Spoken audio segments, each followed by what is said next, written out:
ba paano kantahin yung head, shoulder, knees, and toes? Okay, how about we sing that muna bago ko sabihin ang mechanics of the game, okay? Ready? 1, 2, 3, sing! Head, shoulders, knees, and toes, knees, and toes. Head, shoulders, knees, and toes, knees, and toes. And eyes, and ears, and mouth, and nose. Head, shoulders, knees, and toes, knees, and toes. Very good. Now, when I say touch your head, hahawakan ng inyong ulo. Where is your head? How about your shoulder? How about your knees? How about your toes? Now, may ilalagay akong base sa ilalim ninyo. Okay, can you put it? Ayan. Ayan, put it. Okay. Pakilagay. Pakilagay. And of course, para kay Iana and Mera.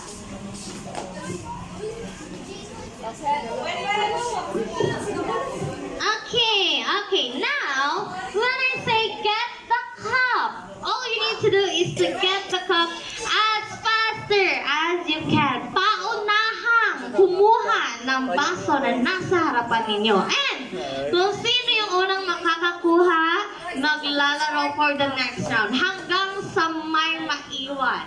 Kung sino yung maiwang yon, siya ang panalo. And will receive a prize galing kay Jollibee. Okay? Naintindihan ba?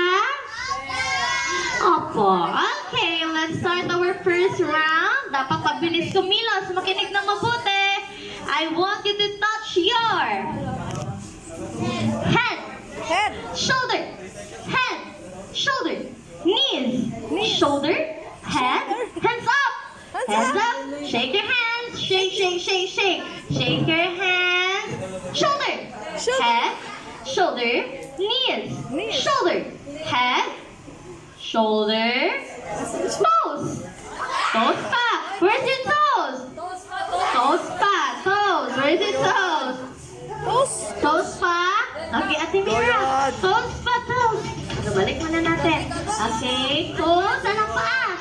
Where's your toes? Shoulder, head,